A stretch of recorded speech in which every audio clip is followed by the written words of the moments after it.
What is going on, everyone?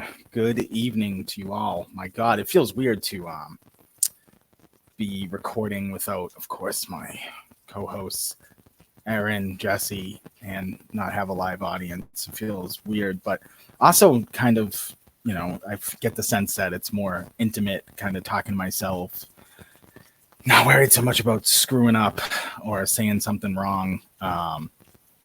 That you do when you're live, and you could just be shut down at any moment for whatever the whims of the YouTube gods. So welcome in. I was going to put my book, Monster, The Life and Crimes of Wayne Chapman, on audiobook, like Audible or Amazon or one of those, and put it back out for sale.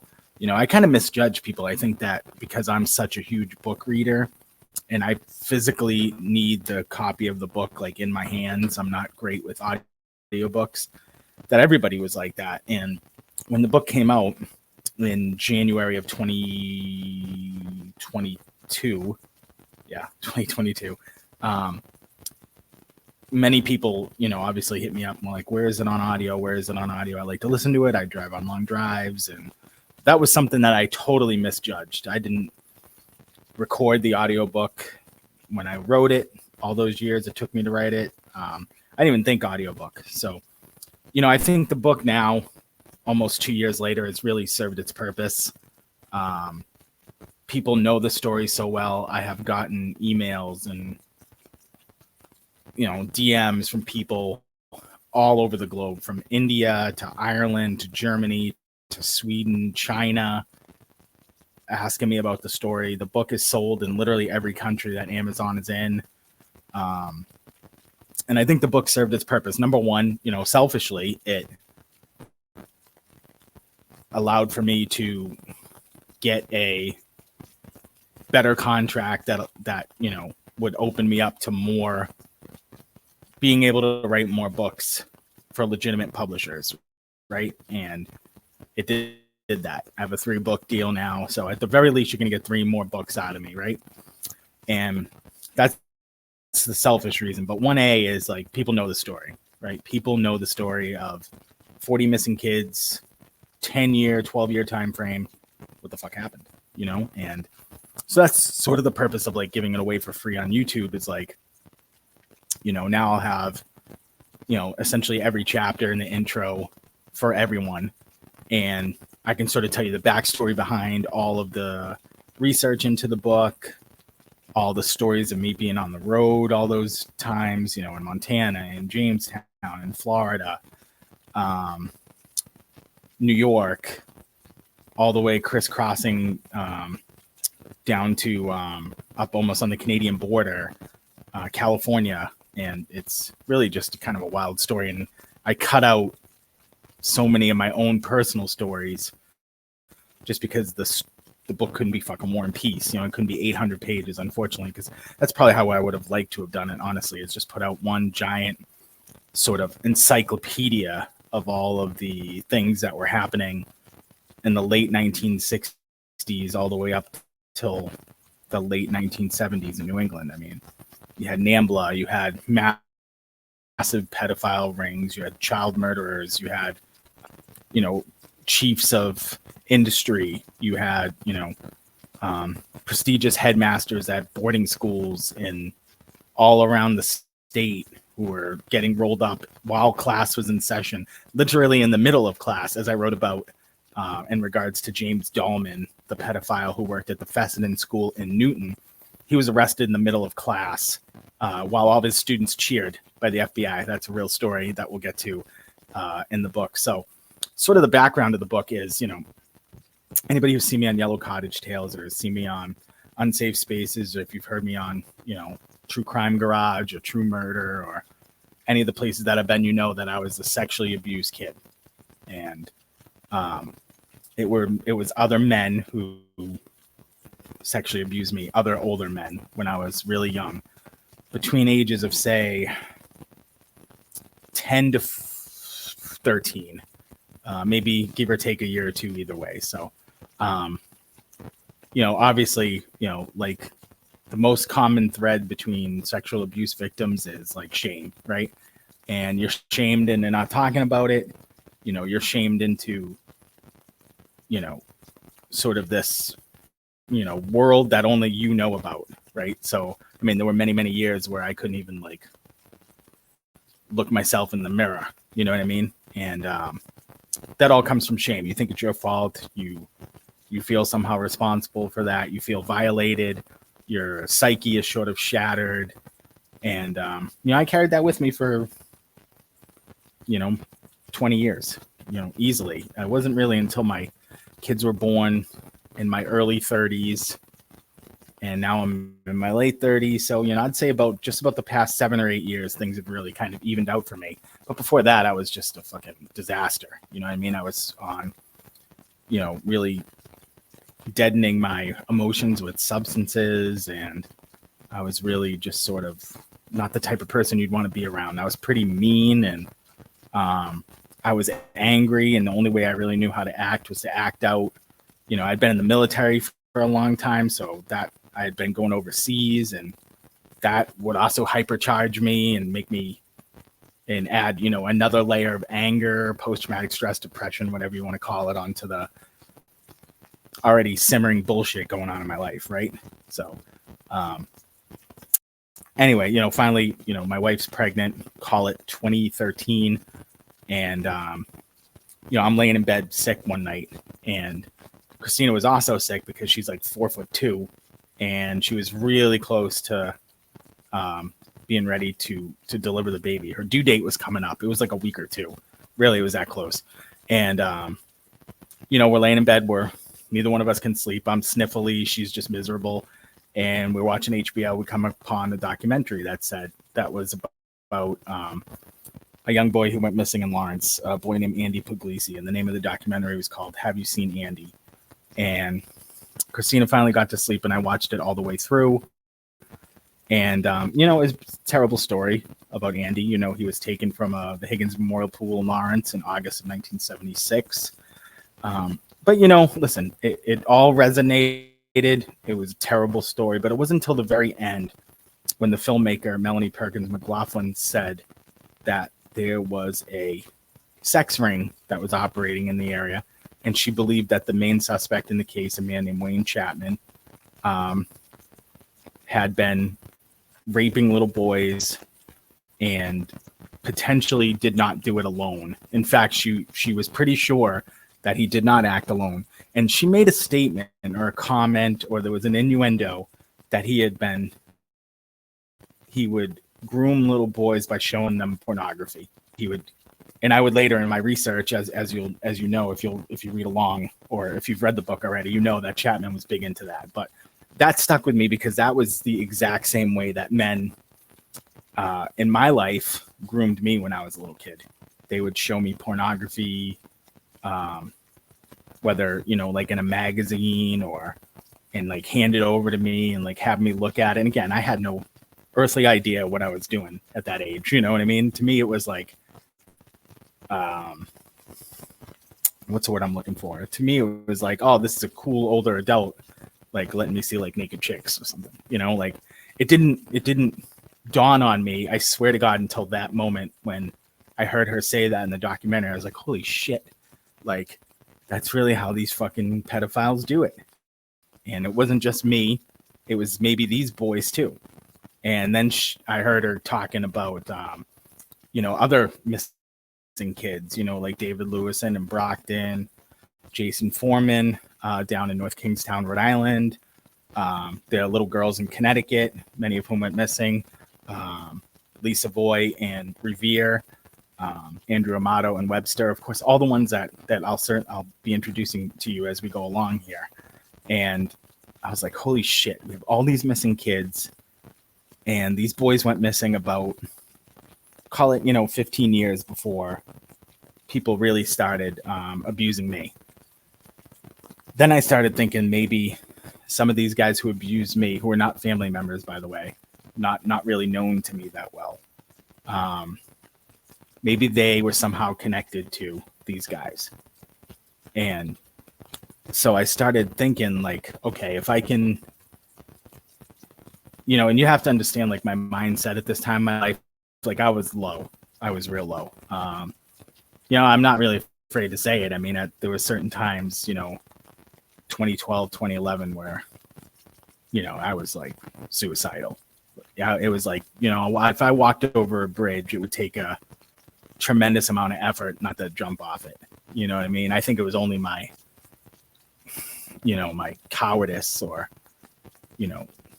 fear of pain that I really didn't do it. You know what I mean?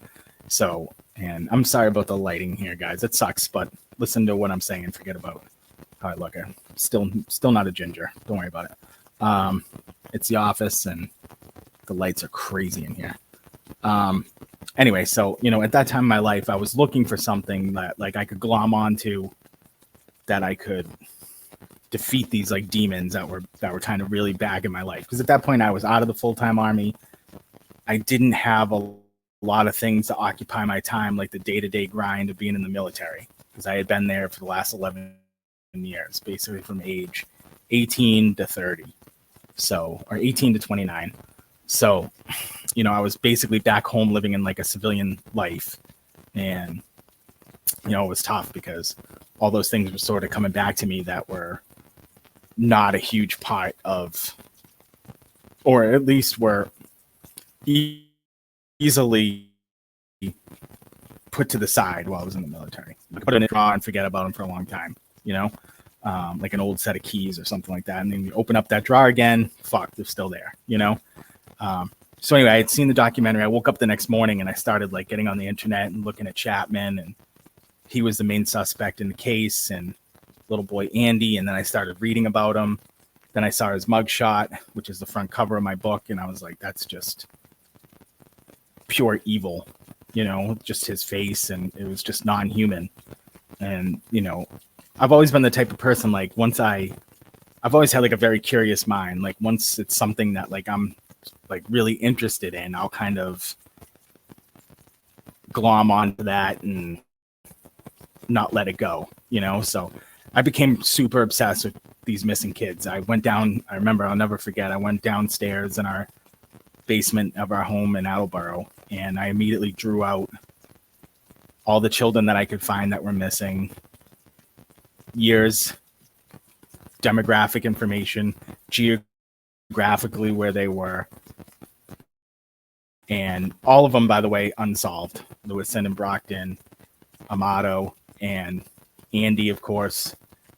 These are not solved on the books, guys. Like there was no murder clearance, there was no trial, nobody was found guilty.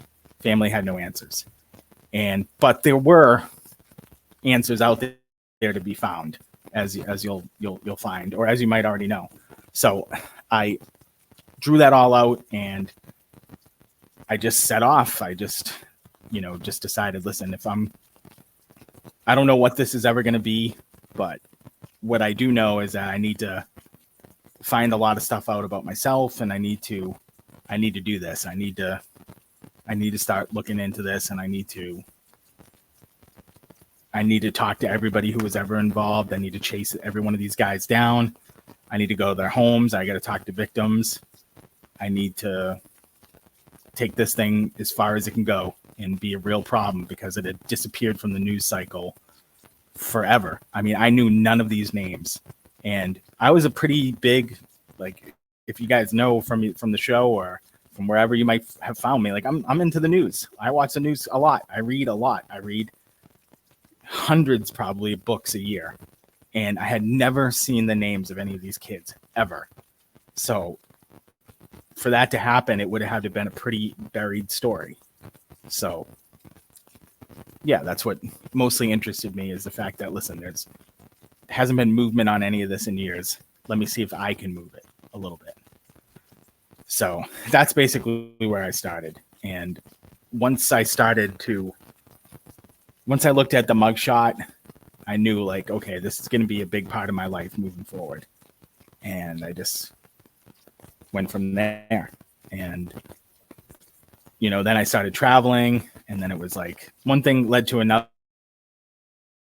I was like 3 years deep into it. You know what I mean? And then once I got to 5 years deep into it, and I thought I had everything locked down, is when I started putting pen to paper on this book. Well, not literally, but hand to typewriter on my laptop anyway. So that's where it all came from. It all came from my background of being a sexually abused kid, the internalization of all that anger, shame, pain. It's hard to grasp for the words if you have never been through that. And it's hard to adequately describe. It's like being a dad or something. It's like, how do you tell your buddy who's never seen his child be born what fatherhood is like? It's kind of one of those things you have to experience it. Then we'll talk about it, But, I had a good 10 years where like I was just completely self-destructive. Bad marriage, bad, just wasn't a decent human being to be around. And it had nothing to do with anybody else. It wasn't the world coming down on me. It was my own fucking mistakes. They were all mistakes that hurt me. It wasn't like I got in any legal trouble or anything like that. It was totally you wouldn't know any of it. It was all internal.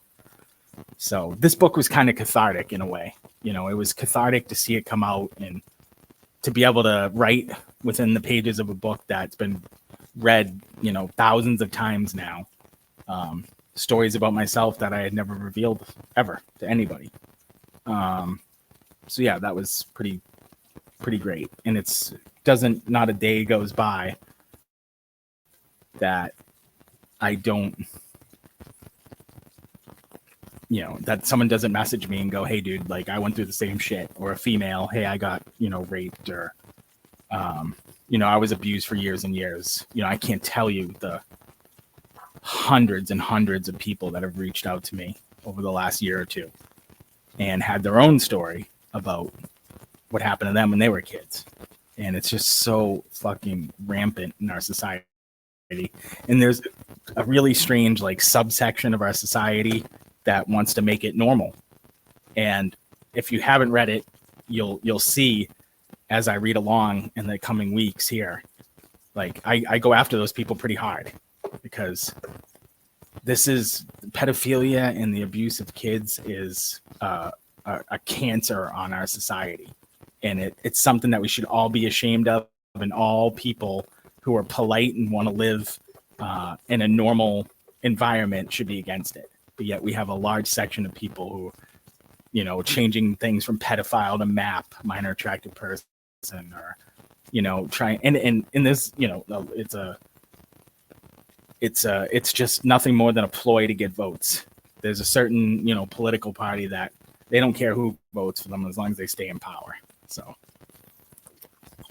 and I try to keep politics out of it as much as I possibly can. There were a lot of activists in the 1970s who were very influential in their writings about the problem that we had in the 1970s with pedophiles and kids. So anyway, that's enough rambling from me. I'll at least get you guys through the dedication, the key players. I do sort of a little intro in the beginning of the book, which was an interesting story, which I'm going to tell you guys in a minute. So give me 1 second. We'll get going here. We will get going. All right, guys. So real quick note on the table of contents.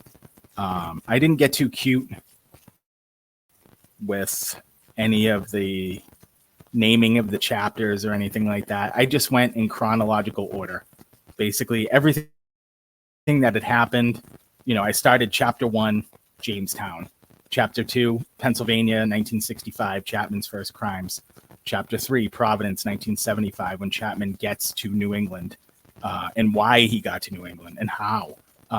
Chapter 4, Brockton, 1974.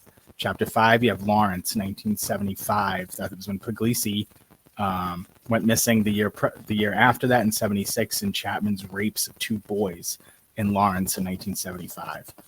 Then we have Revere, 1977, which is, of course, the when the Revere sex ring that I believe Chapman was a part of got broken up by the police. Bridgewater, 1978. This is when Chapman is behind the walls of the Bridgewater Treatment Center for the sexually dangerous, with Nubar Jonah Charles and a lot of other interesting people that I'll introduce you to in 1 second here. Great Falls of the 1990s. That's when Bar Jonah out, who of course is Chapman's cohort and terrorizes the state of Montana. Chapter 9 is just my later research where I talk about some newer developments in the case.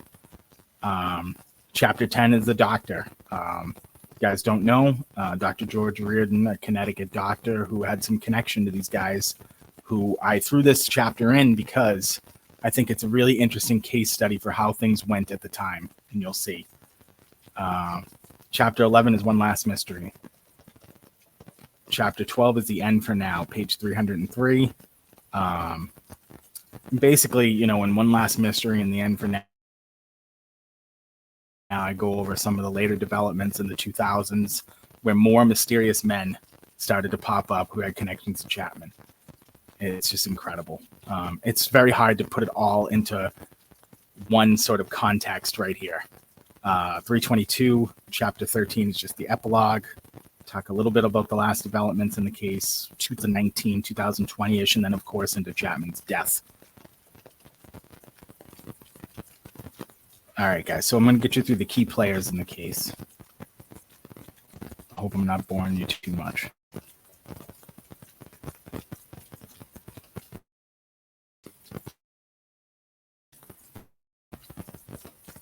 Key players is like, I thought I had to do this. There's so many names, so many men to keep, you know, everything straight. It's kind of like almost like the Canton stuff that I'm sure you guys are all interested in. That's probably how you got to me. Is like, it's just so impossible to keep everything straight in your head. So here are the key players. Wayne Chapman, child predator, main suspect in the 1976 disappearance of 10-year-old Andy Puglisi. Chapman was civilly committed for 1 day to life after being convicted of raping 2 boys in Lawrence in 1975 to more than 100 victims, including Andy Puglisi, starting offending at age 7. So Wayne Chapman, everything in this book centers around him. He, as I just said, also in this, and we'll get there.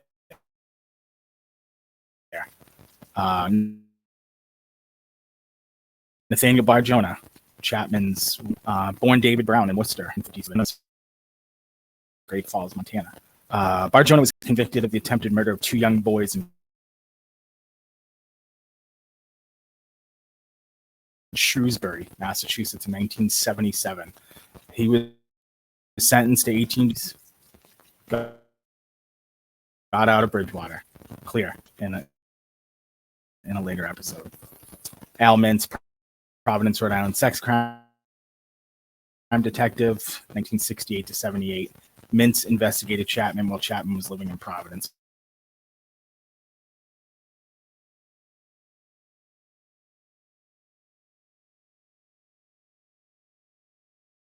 A hero of this story, and he's still alive to this day, living in Jacksonville, Florida. Child killer. Pierce served decades behind bars with Bar Jonah and Chapman. Pierce's body count is unknown. When asked to identify how many children he killed, Pierce simply stated there's just so many. 1980 murder of a Boxford, Massachusetts girl named Michelle Wilson. So much more to come up here. I'll go through just about all the research I've done on him. Chasing Charles Pierce down, who was a good friend of Chapman, brought him Fort Lauderdale, Jacksonville, Florida, all the way up to the Midwest and Chicago and Wisconsin. He's a sordid history of child murder and child molestation. Eugene Weir, sex offender from Cumberland County, Maine, friend of Wayne Chapman since the 1970s. We'll talk about Weir when we get there. I don't want to overload you. Richard Paluzzo, sex offender from Massachusetts. Paluzzo was a self-employed advertiser who ran a child sex ring at 242 Mountain Avenue in Revere. From 1973 years in prison for child rape and trafficking after the ring broke up in 1977. Paluzzo did his time in a myriad of prisons and is out and alive to this day in West Roxbury. Frank Damiano, another friend of Paluzzo's, and Chapman, sex offender from Massachusetts. He pled guilty to 23 indictments of rape and unnatural intercourse with children under the age of 16. Damiano died in prison. A lot more to come on him as we move along. You'll see. The missing kids. Again, these are me just sort of orienting you. We're talking about boy disappeared from the pool in Lawrence. Last seen with Wayne Chapman and another man, August 21st, 1976. David Lewison, 5-year-old boy, disappeared from Brockton, Massachusetts in 1974. Dave's body was actually found in a steamer trunk in 1980 in an abandoned triple-decker in Brockton. Much more to come on that. You'll see. Andrew Amato, 4-year-old boy, September of 1978. Andrew disappeared near Route 395 that touches Webster, Rhode Island, and Connecticut border. It's a crazy little triangle there where you can be 1 foot in Connecticut, 1 foot in Rhode Island, 1 foot in Massachusetts. That comes into play for a reason. You'll see. Kurt Newton, 4-year-old boy, went missing from Copenhagen, Maine. 75. Kurt was at a campground with his parents, just simply disappeared in Chain of Ponds way up in northern Maine. His body has never been found. A lot to come on Kurt Newton in the book and why he sort of factors into all this. Lee Savoy, 10-year-old boy, went missing from Revere, Mass. in 1974. Lee was known to shine shoes at the Suffolk Downs racetrack in Revere. Disappeared in April of 1974, never to be seen again. Nothing, and I mean nothing, has been written, talked about, discussed in the public sphere about Lee Savoy's disappearance until this book, until now. You've heard nothing, and you will find nothing. Douglas Chapman, 3-year-old boy, went missing in 1971. He was last seen in a sand pile near his home in Alfred, Maine. Douglas's father believed that a local sex offender who has since died murdered the boy. Douglas Chapman's body, again, much like Kurt Newton, the other Maine boy, was never found. No relation to Wayne Chapman, by the way. So that's just a little taste of some of the key players and the young children who disappeared in that time frame where all these, unfortunately, while all these pedophiles were active. I hope everybody's head hasn't exploded yet. There's a lot there. So we have a little bit of the key players. Again, Chapman, Jamestown, New York. How does he get to Providence? How does he meet up with all these, Pierce, Barjona? How does he get connected with all this? I think I do a really great job, no pat on the back of portraying how I believe he came to Providence, because he had no connection to New England and ended up just, I used to think, back when I first started this, that he just picked up a dart and threw it at a fucking map. I had no idea. But until I started putting everything together about how things were at the time in Providence, then I realized that, okay, Providence is the hub of child pornography. Wayne Chapman's a serial pedophile who also produces child pornography. This makes sense. So, all right, guys, I'm just going to read you the intro and then we'll leave it there. I want to keep these at like 30, 40 minutes, just enough to give you a little bit of information, maybe entertain you, but also not, bore you to fucking tears. All right, this is an intro I wrote to the book, which actually ended up getting published in the book. I didn't know if it was or not, but I thought it was a great introduction. This is a story that was recounted to me early in my investigation by Al Mintz, who was the Providence Police Department sex crime detective who investigated Wayne Chapman's movements and eventually ended up being the one to pin everything on him. When it all came down, Mintz is a hero in this book, and I don't want to give away too much, but it's just a great story how things unfolded, and how Al was able to finally put everything together with Chapman. And if you guys watch my channel, if you pay attention to it, one of my old interviews with Al, I actually put up last night, and we talked for about 45 minutes about the Chapman stuff. So anyway, here's the intro. This is just a little quick sort of taste, two-page taste that I put in as like almost like a teaser for people who want to pick up the book and maybe they read the first couple pages, go, holy shit, this sounds interesting. So This is a story that I put in the intro that Al Mintz related to me years ago. All right, introduction. Albert Mintz needed a shower. Al had been working sex crimes for 8 years, dealing with all the politics in an incredibly corrupt city had a tendency to wear you down. That city being Providence, of course. Al had been working the case of a man suspected of sex crimes and had gone to New York to interview the suspect. He was starting to get a handle on what exactly he was dealing with. Al had seen the man's picture many times and noted the vacant, dark eyes on a face that looked normal, human even. The suspect's eyes were jarring. Al could not stop looking at them. The suspect's name was Wayne Chapman. How Chapman ended up in Al's city on Linwood Avenue, right in the heart of Providence, would be a long time before Al understood how a man from upstate New York ended up there. None of that mattered to Al right now, though. He had received a cable from the New York State Police with a picture that had a background Al recognized. The picture was of a young boy in front of a Labrador Retriever statue. Al had recognized that statue from Roger Williams State Park, right here in his city, in Providence. After the teletype, he immediately started tailing Wayne Chapman, looking through Chapman's trash, following his 1965 Dodge van.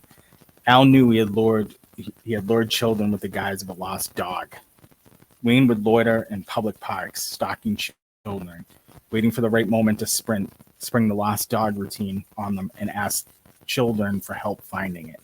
Only there was never any dog. It was an isolation technique, meant to prey on the very basic instinct we're typically born with and don't shed until we get a bit older and a bit wiser, a bit more jaded.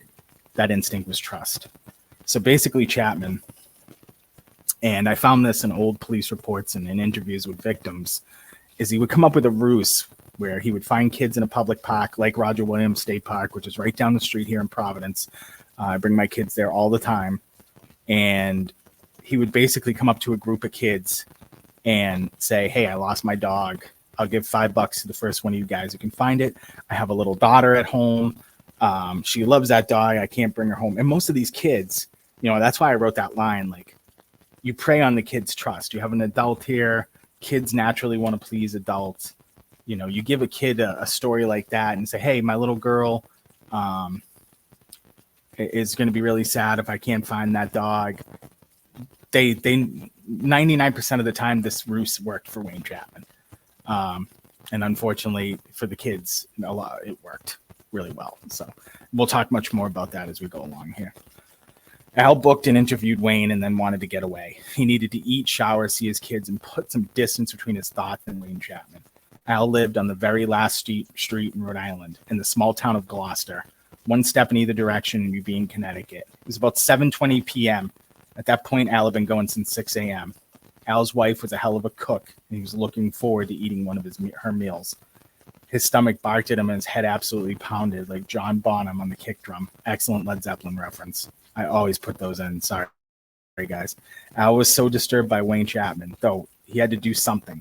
He grabbed the copy of Wayne's booking photo. He was sure, almost 100%, that his kids had never seen Wayne. Hell, he lived a good bit from Providence, where he assumed Wayne mostly operated. Al's neighborhood was a rural type that if you parachuted in, you would have thought you were in Montana. Al stepped through his back screen and found his kids hanging around the dinner table in the kitchen. The aroma the spaghetti that his wife had cooked still hung in the air. It was hot that day. Al had sweat nearly entirely through his collared shirt under his blue suit. He grabbed the young children's attention and gathered them around. He pulled a picture from his leather briefcase, showed them the grainy booking photo of the disheveled man with vacant eyes. He asked them if they recognized the man from anywhere at all. Al asked his kids had they seen him in a park, maybe at school. It was not a common practice for detectives to show booking photos to their kids, but Al was a father first.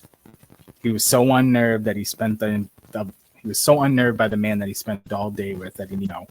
Al needed confirmation from his kids that they had never laid eyes on the man that totally disgusted yet fascinated Al. His kids looked at each other after seeing the photo, and one of them asked him, "Isn't that the guy with the lost dog?" Now, Al had told me this story, 5 times. And I went over it with him, 50 times. If I was gonna put this story in the book, I needed to make sure that it was totally nailed down. So essentially, Al Mintz gets the teletype from New York about Wayne Chapman. He goes and finds Chapman. He tails him all day, digs through his trash. He starts seeing receipts of all the different places around around New England that he starts putting two and two together and going, okay, we got missing kids here, and I got this serial pedophile there.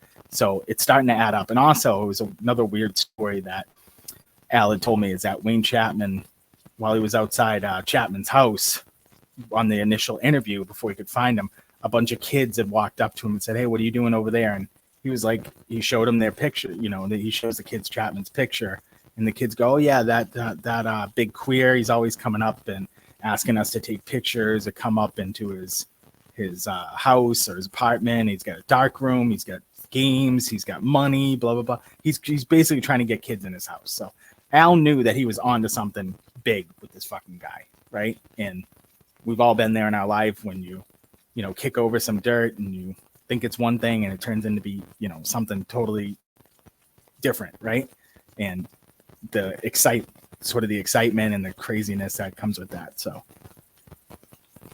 anyway, he takes, he brings Chapman to the ACI in Cranston, gets all that done. He finally gets home to his kids. He has Chapman's book and photo in his briefcase. He's like, son of a bitch. It's the way he told it to me. He's like, I'm still fucking steaming about this guy. And he's like, I'm looking at my girls and he's like, Chapman was only interested in boys, but he said their haircuts were kind of boyish for the time. This is the mid 1970s. Girls had tight cuts, and he wanted to see if his girls had ever seen Chapman or anyone like him or anyone of his ilk or his van or anything like that. And he whipped out that picture, and without him ever telling them the story about how he got children with the dog, basically the ruse, they told him about the dog story. Now, Al knew that Chapman used a dog to lure kids. And the girls also knew that that was the man who would ask them to find a lost dog. And Al just hit the roof. He was, he told me he literally left his house and went to the ACI and grabbed Chapman, and it took everything in his power not to kill him right there. And now Al knew, though, too, beyond this guy had actually spoken to his kids, that he had a prolific predator on his hands who had some serious capability to travel. Because Chapman was from Providence, and Gloucester's, 40 minutes away in Rhode Island. He had already been all the way up on the North Shore of Boston and Lawrence. He knew that because of the receipts that he had found in his trash. And he was like, this guy is fucking everywhere. He's like, I have to cast a net so wide now to figure out about this guy's crimes, because he's just so prolifically, up and down the highways all day. So who knows how many fucking victims he has, and he's been in my goddamn town, and that made it personal for Al. I think personal for ever gave up on nail this, and even all these years later, he never forgot one single thing about Chapman or the investigation. And it was great for me to go back. He was such a great resource for me to really, to talk to the guy who was the lead detective on it. And he told me so many great stories about Providence and how dirty it was, and how they had no problem allowing the kiddie porn in the sex shops around town in those days, and the police were involved. And Al had one time he arrested the president of the Providence City Council for being with a little boy at a movie theater. I mean, the stories are endless, and they're all in the book, and I can't wait to share them with you. So yeah, that's a little bit of an introduction, key players, and I'll get on with first couple chapters here in the next week or so, guys. But I want to keep these at like 40 minutes, just so you guys have a little bit of time to digest it, and nobody likes somebody rambling on, just basically talking to themselves for an hour. So, number one, I love you for reading it. The book did so well in sales that just warmed my heart, and who cares about money? You know, you come in with nothing, I'm leaving with nothing in this life. You know, it's not about that. It's about creating good material that educate people and people connect to. And that's really all I care about. So I'll see you soon. I'll see you on the next live show, and I'll see you on the next edition of this book. And I hope that gives you a good enough backstory as to why it was written and why I'm here. So you guys have a great day. We'll talk soon. We'll talk real soon. Thank you.